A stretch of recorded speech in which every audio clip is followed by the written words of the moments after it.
Vous dites qu'on doit vraiment développer l'Afrique. Le français a ses traditions. Pire encore, il voyage avec. Partout où il part, il garde sa culture. Le chinois a ses traditions. Pire encore, il voyage avec. Partout où il part, il garde sa culture. Le coréen, le vietnamien, le japonais, pratiquement tous les peuples du monde, même l'arabe tout simplement là, il voyage avec sa culture et ses traditions. Partout où il part, il voyage avec. Vous savez pourquoi? Parce qu'il suit le chemin de ses ancêtres et il continue à perpétuer leur connaissance et leur sagesse. Différemment de nous qui avons subi un grand lavage de cerveau. Pas que durant 400 ans, mais plus de 1400 ans.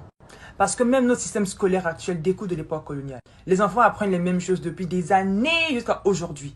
Est-ce que vous savez qu'à l'école, on n'apprend pas l'histoire de l'Afrique avant l'époque coloniale? Genre, il n'y a rien. Là, je parle de l'Afrique francophone. Hein. On nous apprend notre histoire à l'arrivée des colons. Genre, c'est vraiment de là que notre vie a commencé.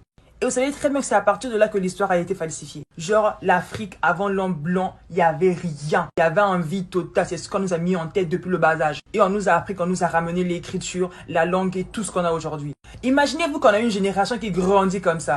Comment pouvez-vous espérer un changement si tout le monde pense que tout nous est venu d'ailleurs? Et pour un moment que les gens se révoltent ou encore prennent conscience que la base vient de chez eux-mêmes, certaines personnes, ça les dérange de savoir que c'est vrai. Quand vous dites que l'écriture, la langue, les maths viennent de l'Afrique, que vous contestez ça ou pas, nous on s'en fout. Tous on sait que les premiers hommes sont nés en Afrique. Donc les premiers hommes nés en Afrique là, n'ont pas réfléchi, ne parlaient pas, ne calculaient pas, n'écrivaient pas. Ils ont attendu des époques récentes où on les a appris à écrire et à parler. Genre des vrais sauvages. C'est ça l'idée que vous avez des Africains. Et c'est ça qu'on veut tuer, vous prouver que l'Afrique a été civilisée bien avant que d'autres peuples ne viennent avec leur civilisation. C'est ça qu'il faut apprendre aux Africains aujourd'hui afin qu'ils reprennent courage, afin qu'ils reprennent force. On ne veut pas essayer de pouvoir chanter chez les gens, les maths viennent de chez nous, on nous pille et tout ça. Ça, c'est le langage des personnes qui ne veulent pas penser leur plaie. On a été blessés certes, mais la nouvelle génération est appelée à pouvoir relever la pente.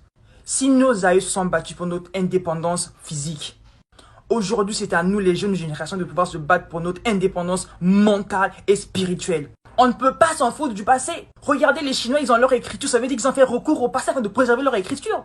L'Inde, la Corée, le Vietnam, ils ont leur écriture, leur langue, ils ont gardé leurs valeurs. Cela veut dire qu'ils ont fait recours en arrière afin de pouvoir protéger ce qu'ils ont aujourd'hui là. Le futur, ce n'est que la modernisation du passé, rien d'autre. Donc vous voulez construire une Afrique qui sort de l'ordinaire, une Afrique où il y a à un moment donné arrêté au fait. Pourquoi vous voulez que l'Afrique soit comme ce que vous voulez? En plus, on parle là d'un continent, pas que d'un pays, mais d'un continent qui est plus grand que tout et qui peut prendre tout ce qui existe hein, comme continent. Donc à un moment donné, pesez un peu vos mots là, on parle de l'Afrique, la terre de mes ancêtres, à un moment donné, calculez-vous en fait. Franchement, la publication m'a tellement mis en rage que j'ai oublié qu'il fallait parler avec douceur. Vous savez,